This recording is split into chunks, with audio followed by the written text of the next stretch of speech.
Ya todos están listos, ¿verdad?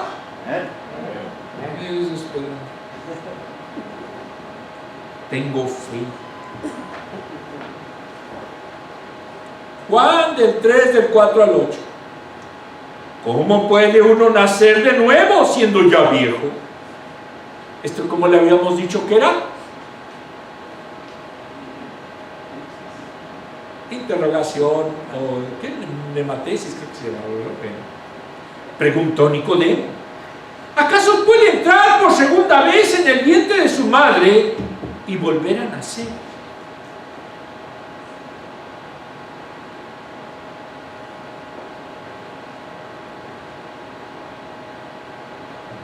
Yo te aseguro que quien no nazca del agua y del Espíritu no puede entrar en el reino de Dios, respondió Jesús. Esto ya lo habíamos visto en la clase pasada, ¿se acuerdan? Si no, revísenlo, repásenlo para que vean que no les digo mentiras. Lo que nace del cuerpo es cuerpo, lo que nace del Espíritu es Espíritu. No te sorprendas de que te haya dicho: tienen que nacer de nuevo.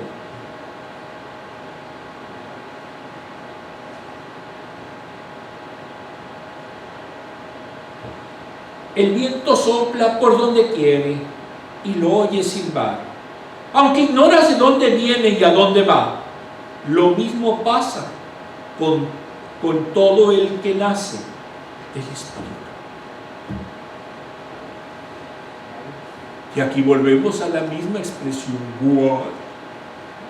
¿Qué tiene que ver el viento con el Espíritu? Está muy elevado aquí Jesucristo. Vamos a explicarlo. Bueno, esa es la labor en su momento de un maestro.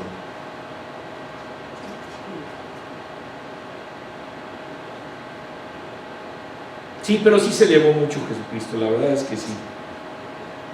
Es nacer del agua y del Espíritu. Vamos a ver el contexto. Como maestro judío, Nicodemo buscó un sentido literal a la frase que dijo Jesús, pero denota ignorancia. Y era maestro de la ley, imagínense. Puesto que lo dicho por Jesús estaba en las profecías que debía conocer. En la primera pregunta retórica afirma un hecho imposible: nadie puede nacer dos veces. La segunda complementa a la primera: no puede un ser humano nacer física o biológicamente dos veces, porque es imposible. No entiende que Jesús se refiere a un nuevo nacimiento espiritual. Y aquí es donde viene la expresión mayor: ¿cómo hago eso?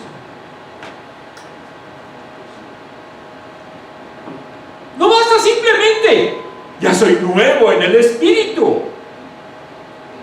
Así no va el asunto.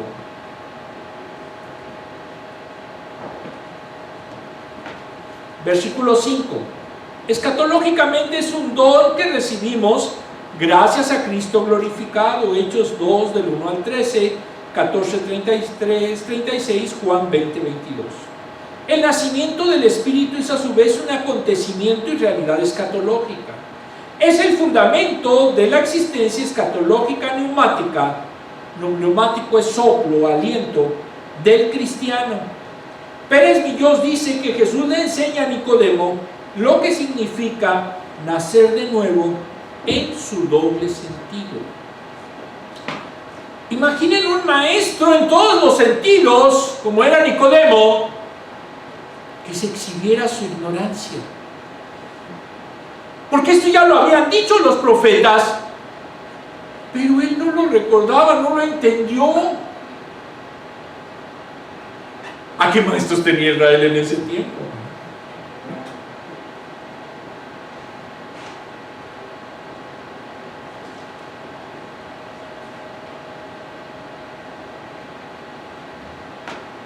Por una parte, ser engendrado de agua y también del Espíritu, no debemos identificarlo con el bautismo, pero en realidad se refiere a las enseñanzas del Antiguo Testamento, en especial Ezequiel, que habla de purificación del pecado, consecuencia vital del nuevo nacimiento.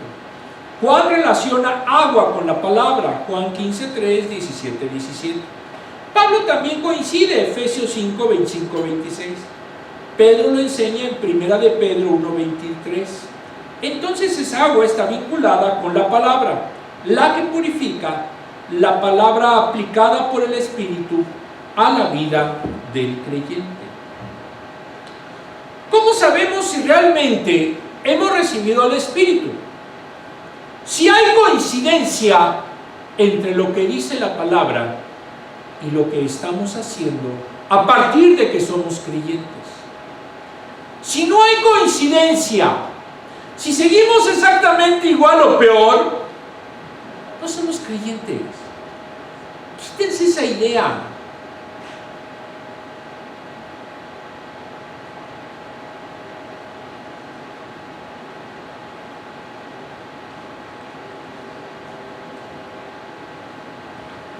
Versículo 5. La fe viene por el oír la palabra de Dios, Romanos 10, 17.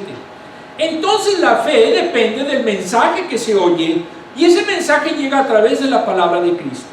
Se despierta esa fe a causa de oír el mensaje por obra del Espíritu. Se genera la fe salvadora, 1 de Tesalonicenses 2:13. Para santificación, Dios prometió poner a su Espíritu para que se anden en sus estatutos y preceptos, y los pondrán por obra, Ezequiel 36, 27. Por eso, cuando 20 personas oyen la palabra y solo una hace caso, y solo una realmente entra a su corazón, es que el Espíritu está obrando. Y no se vanaglorien los predicadores, que son ellos, sino es Dios el que los utiliza para dar el mensaje. Por eso vemos que hay muchas personas inconversas, y por eso vemos que son muy pocos los verdaderamente nacidos de nuevo. Aquí hay muchos, afortunadamente, eso espero. En eso tengo esperanzas. Sí. Versículo 5. La regeneración es obra del Espíritu. Pablo dijo que viene no por obras, sino por gracia y acción del Espíritu. Título 3:5. Regenerar expresa el concepto de vida nueva, nuevo nacimiento, resurrección espiritual. Es la vida sobrenatural que los que creen reciben como hijos de Dios, Juan 1:12, 3:16, 10:28. Se nace de nuevo por voluntad de Dios y están involucradas las tres personas del ser divino, pero el Espíritu es el regenerador. Juan 3, 3-7, Tito 3, 5. Por ustedes mismos no se van a regenerar. Por ustedes mismos no nacerán de nuevo. No es de autoayuda. No es de haga esos ejercicios espirituales, meditaciones, oiga mi cassette 100 veces. No es cierto. Es obra del Espíritu. Y si ustedes realmente reciben el mensaje y hay en ustedes una regeneración, una transformación milagrosa, entonces, en ese entonces, realmente han nacido de nuevo. Si no, no se engañen.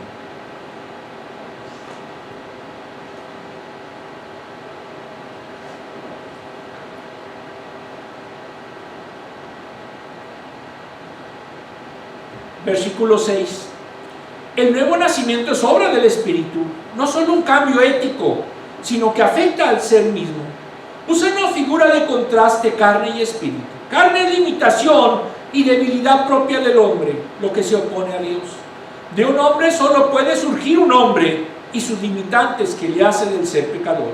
Job 14:4, Salmos 51:5. El espíritu es de Dios, lo que nace de él es espíritu, o de naturaleza y esencia espiritual. Hay un lema que dice, hijo de tigre, ¿qué? Pintito. Y realmente, cuando vemos al tigre y vemos al cachorrito, se ven iguales. El que es pecador va a tener un pecadorcito junto. Y a veces lo va a superar. La inercia se rompe cuando irrumpe el espíritu. La inercia se acaba cuando realmente entra el espíritu y transforma al ser. Y ya no es una cuestión biológica, ya no es una cuestión hereditaria, ya es una cuestión del corazón. Si usted sigue siendo pintito y no cambia de ser pintito, pues no es del espíritu, no es creyente. Venga, como que aleluya. No hay sino. Bueno, muy bien.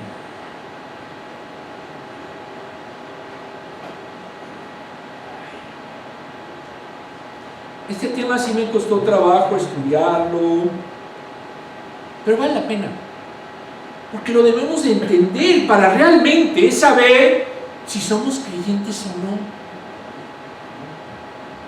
Versículo 7. Nicodemo estaba admirado. Jesús le dice que deje ese estado y medite. Utiliza plural porque primero Nicodemo lo utilizó al versículo 2. Jesús le dice que esos religiosos necesitan nacer de nuevo si quieren acceder al reino. 2. El nuevo nacimiento es para todos los hombres. Deben nacer del Espíritu para entrar en el reino eterno. En su entorno escatológico es recibir un nuevo origen. El hombre es un acontecer que solo lo recibe con la acción del Espíritu. Entonces, si ustedes piensan que haciendo muy buenas obras, portándose bien, van a nacer de nuevo, pues no. Porque es necesario tener en el interior al Espíritu y verdaderamente amar las cosas de Dios antes que las de los hombres.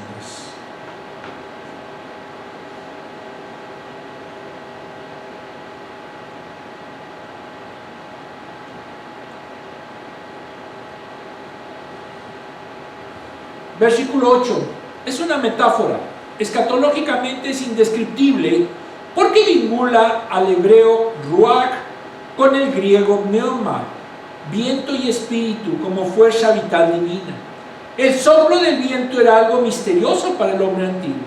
No se le puede aferrar, meter en un puño. No se le comprende. No se sabe su dirección. Eso sucede con el que nace del espíritu, porque se convierte en alguien cuyo pensar, querer y actuar no se puede calcular o descifrar, porque su existencia se funda en Dios y en el pneuma divino. Pneuma es soplo, es espíritu. Entonces, los que nacen del espíritu no son seres que puedan ser medidos racionalmente, porque su obrar no corresponde a la naturaleza humana, sino a la misión y naturaleza divina. Y es algo que se percibe, pero no se sabe de dónde viene ni a dónde va. ¿Son ustedes espirituales? Ay, no más dos. Me preocupo eso. Pérez Millós se compara al viento atmosférico con el nuevo nacimiento y la acción de Dios. El viento al moverse se percibe por su fuerza y sonido. Y para los antiguos era manifestación de Dios, Eclesiastés 11:5. Los hombres perciben la presencia del viento y oyen su sonido, pero no saben su origen y su término. Haciendo un símil, el Espíritu es soberano, misterioso e incomprensible. ¿Por qué el Espíritu a unos los elige y a otros no? Y por más que oramos y oramos, nada cambia. El cabezón sigue siendo cabezón.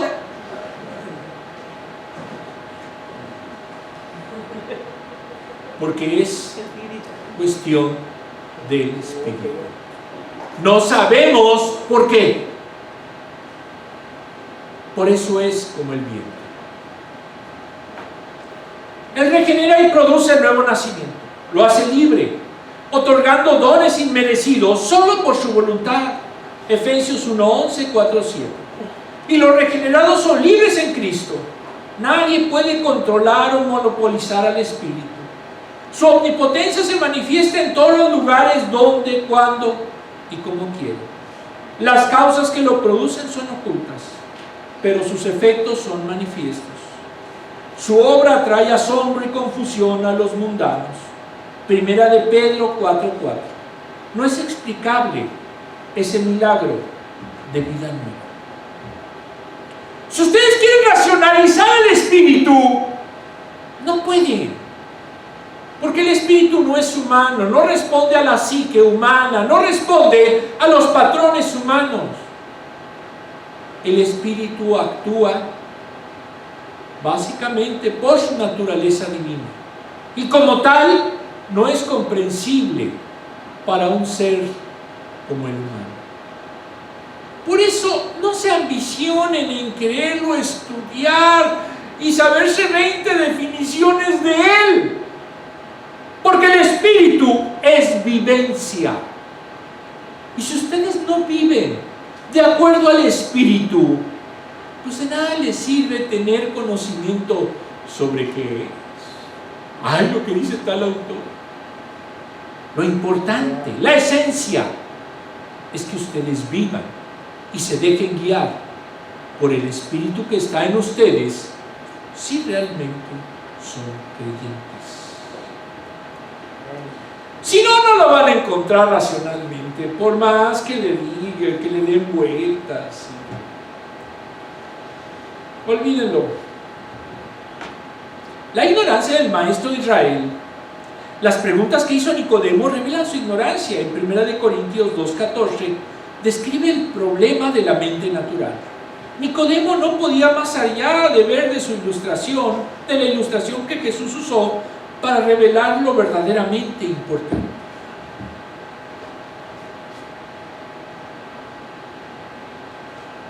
Las parábolas, de hecho, son el ejemplo más vivo de que la palabra de Jesucristo era a la vez velada y no era para todos, porque requería que el Espíritu también obrara.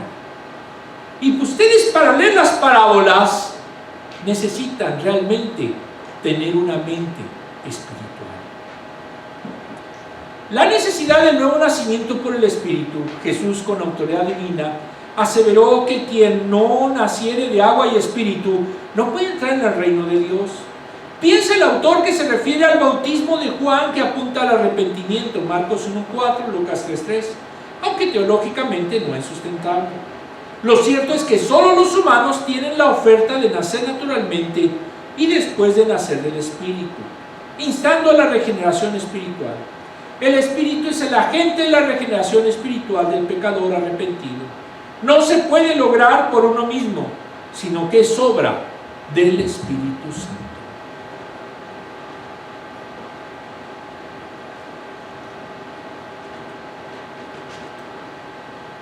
Oh.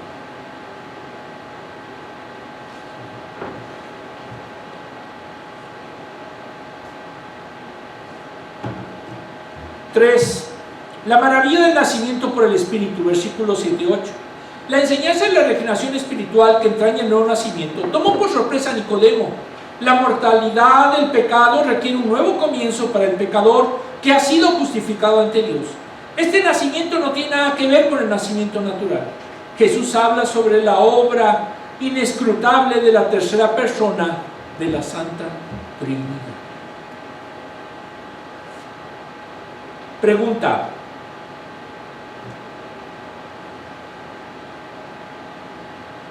¿puedes señalar cuando fuiste regenerado por el Espíritu Santo? Bueno, primero vamos a ver si efectivamente tenemos al Espíritu Santo. Y si lo tienen, bueno, después busquen la fecha o más o menos se acuerdan cuándo fue. Muy bien. Juan 3, 14 a 17. Como levantó Moisés la serpiente en el desierto, así también tiene que ser levantado el Hijo del Hombre. Ahora ya se fue a la serpiente de Moisés. No, si Jesús aquí sí se fue muy alto. Para que todo aquel que crea en Él tenga vida eterna. Alternativo, todo el que cree tenga vida eterna en Él. Ese se lo saben todos, ¿verdad? Ah, no, este es el que se saben todos. Porque tanto amó Dios al mundo que dio a su Hijo unigénito, para que todo el que cree en Él no se pierda, sino que tenga vida eterna.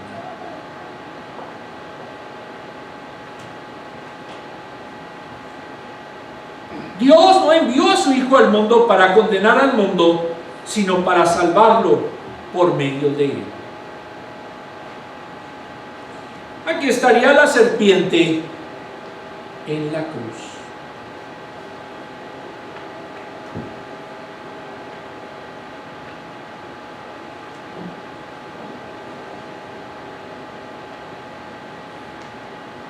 Contexto. En el diccionario escatológico, esa referencia está en Números 21:8. Levantar desde la perspectiva del Antiguo Testamento, hay varios pasajes en los que Dios engrandece a un hombre, lo eleva en honor, poder, prestigio y gloria. Primera de Samuel 2:1 y 10, Salmos 75:10, 92:11, Lucas 1:52. Como lo profetizó Isaías respecto del siervo sufriente, Isaías 52 del 3 al 53. Es una expresión juánica de exaltación.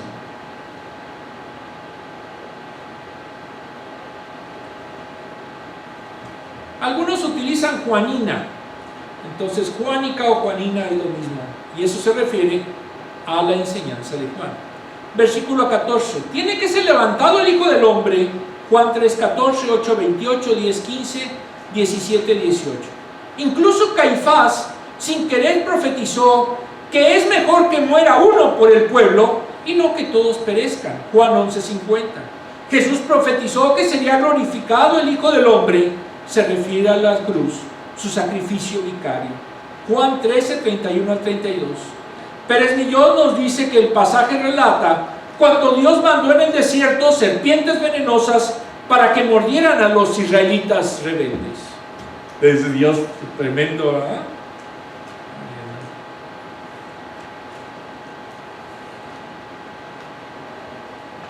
La solución fue poner una serpiente de bronce sobre un asta a la vista de todos. Quien fue mordido veía a la serpiente y era sanado. Lo hacían porque ponía su mirada arriba y Dios lo sanaba. Era volver el corazón a la misericordia de Dios, un símbolo de salvación y vida. Así el Hijo del Hombre debía ser levantado, exaltado, elevado por el hecho redentor de la cruz.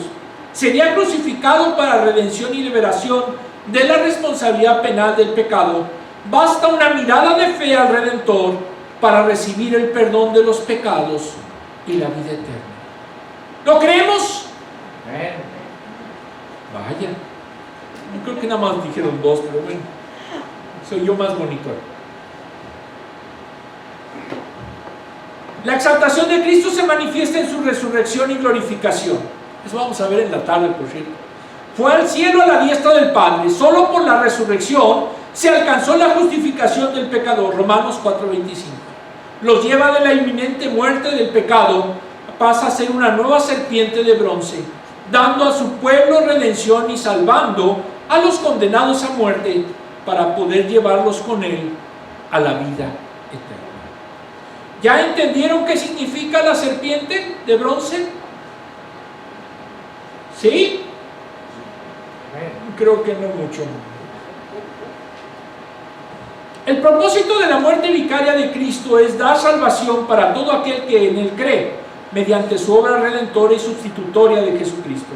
Su potencialidad salvadora alcanza a todos los hombres, Juan 6:37. Todo aquel se refiere a la humanidad con la única condición de creer en Cristo.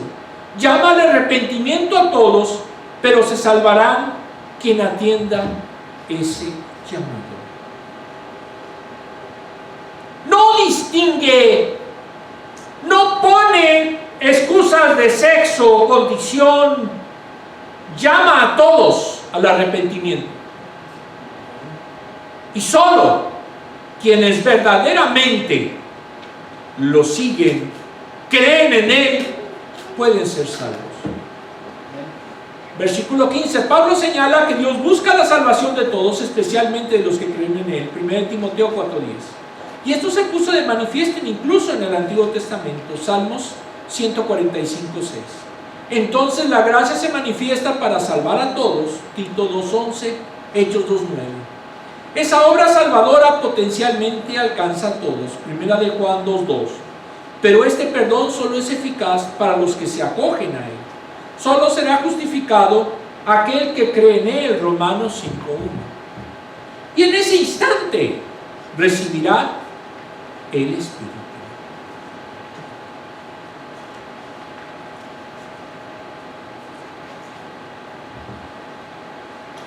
Hay que entender que la sustitución tiene dos sentidos: sustitución potencial o global, condición universal de la obra del Calvario, por la que Dios hace salvables a todos; y sustitución virtual o formal. La eficacia de esa obra del Calvario solo se produce en aquellos que creen, cuando se apropian personalmente por medio del arrepentimiento y fe. Marcos 1:15, como lo enseña el doctor Lacuena.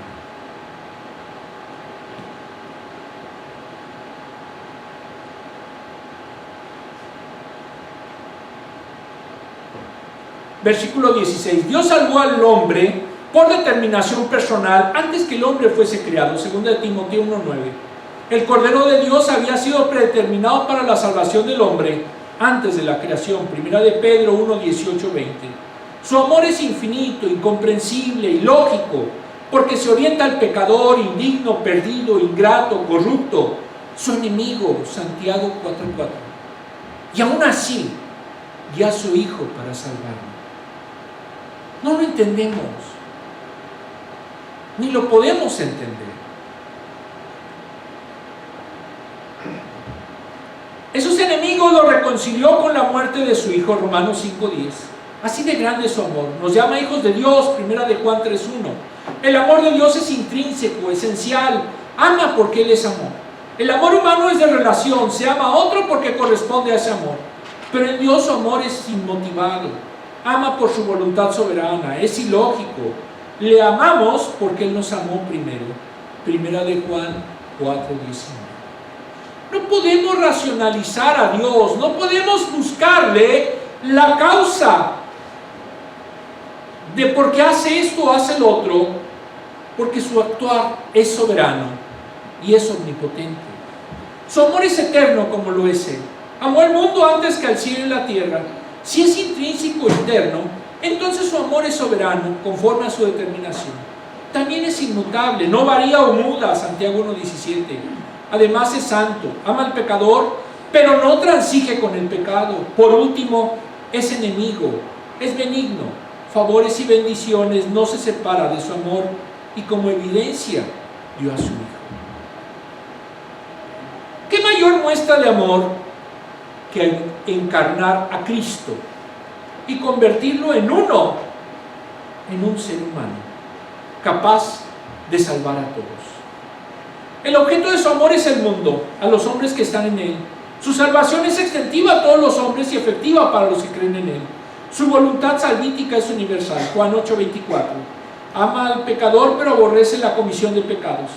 La salvación sirve para sanidad espiritual de todos los perdidos que crean. Isaías 53:5. Si no, habrá muerte y condenación. Juan 3:17 al 21, 8:24, 9 al 41.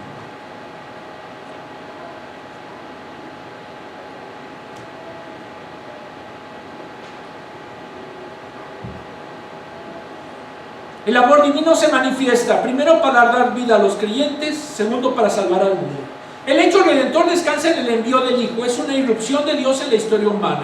De las personas, del ser divino, uno lo envía, otro es enviado, y el último lo hace posible por la acción en el cuerpo de María. Una manifestación del amor y soberanía divina. La salvación es acción de Dios. Salmos 3:8, Jonás 2:9.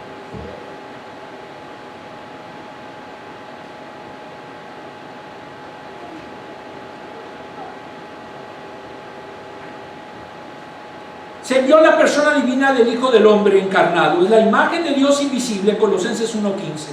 Su encarnación se realiza por kenosis. El eterno Hijo de Dios en su encarnación dejó algunos o todos sus atributos divinos que no guardaban relación con la existencia humana plena. Filipenses 2:5 al 11. Se despoja, se autodespoja, se vacía de la misión de Cristo, porque la misión de Cristo es salvar al mundo. Juan 12:47. Abriendo una puerta a la vida.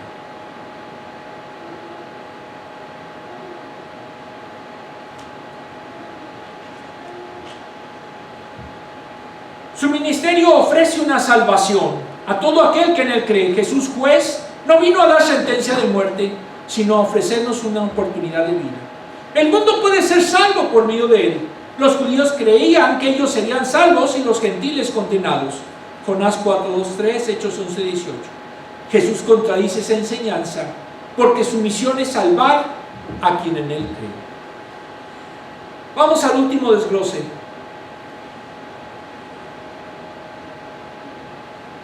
El tipo antiguo que apunta al Salvador eterno. El Espíritu obra para que existiera regeneración. Jesús le recuerda como Moisés levantó la serpiente en el desierto, Números 21 del 6 al 20.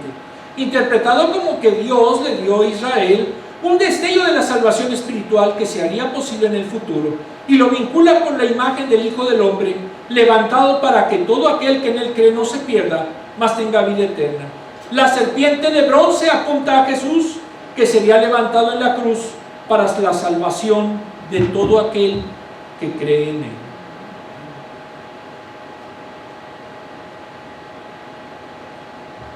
El amor divino se extiende, que extiende la salvación eterna. Jesús afirma que de tal manera Dios amó al mundo que ha dado a su Hijo unigénito para que todo aquel que en él cree no se pierda, sino que tenga vida eterna. Hasta ese extremo llegó Dios para salvar al pecador, pero esta no es aplicada a toda persona. Solo el que se convierte en creyente y deposita su fe en Jesús, que es el Hijo de Dios. Los demás caminos no sirven.